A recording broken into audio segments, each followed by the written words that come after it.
keep it short and sweet, and hopefully leave you wanting just a little bit more. So I'm going to direct your attention to the screen so that you can watch this short video.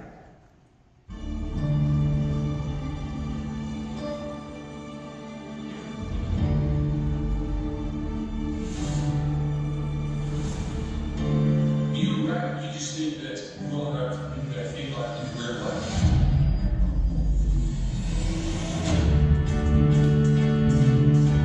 I really enjoy learning and acknowledge. To have access, to a show, I think we do take for granted. I don't have to think about, oh, well, that's the night they have the interpreter. I said, hey, there's no interpreter, and I'm sorry, there's nothing we can do.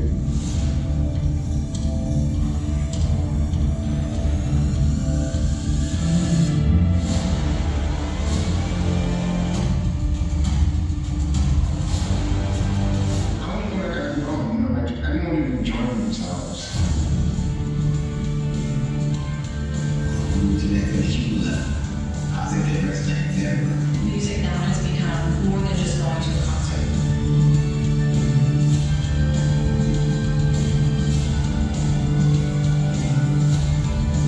We didn't know if there would be anyone that said his dad. Yeah, she's on number 4, just as much as I am. I'm like, I'm using different, I like that, we usually.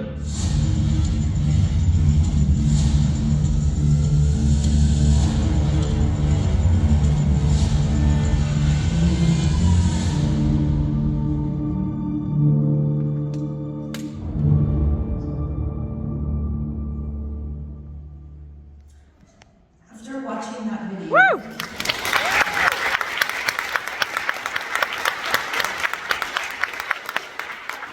I didn't account for applause every time. So. After watching that video, a lot of you are probably thinking about your hearing for the very first time.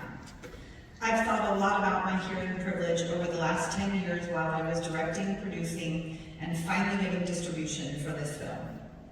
Here at CSN, we have a lot of privileges, right? We live, work, and play in a really diverse city and on a diverse campus. Currently, CSN has anywhere between 40 and 100 deaf and hard of hearing students attending our classes, and that number will increase as the yearly population increases by 1.7% of that community. We also have a lot of students who are returning from, or people returning from the military becoming students who are suffering from severe and profound hearing loss. I want to share with you 3 things that I learned over the course of 10 years of making this film that relate both to communication, teaching, and really just being a human being. Number 1 is to be more inclusive. The deaf community has been oppressed and marginalized for hundreds of years. And so if you're lucky enough to have a deaf or hard of hearing student attend your class, be welcoming, encourage them. Communication is all about connection in every aspect of our lives. Number 2, express yourself. Embrace the differences between the language of English, spoken English, and signed American Sign Language. In verbal English, we use vocal inflection to express our emotions, but the deaf community uses their face. So I will encourage you to wake up your face, as the deaf community likes to say. And also know that as a teacher of public speaking, we always require our students to use vocal projection, but sometimes there's a lot of power in the silence as well. Finally, give yourself some grace. I was just talking to a colleague about this a little bit earlier today, right? We tell our students that it's okay to make mistakes because that's part of the learning process. But how often do we give ourselves that same grace?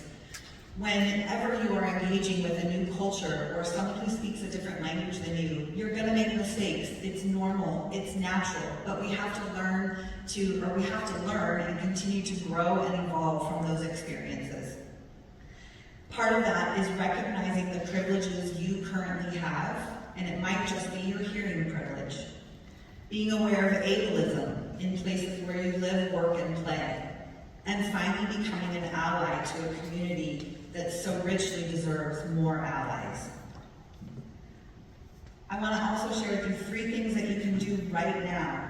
Tomorrow, actually last spring, I attended a CAPE session presented by Danny Martin Vasquez, and he's presenting it again tomorrow. It's an amazing opportunity to learn more about working with ASL interpreters in the classroom. Again, should you be lucky to have a deaf or hard of hearing student.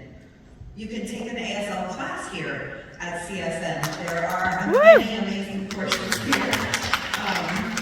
And you can watch Sign the Show. You can watch the full film that you watched the trailer for, and on that website there are many resources to help you learn more about the culture and the community. And there's a little QR code. I know this might seem a lot and it might be pretty overwhelming, but remember, never let your ability to do everything stop you from doing something. Thank you.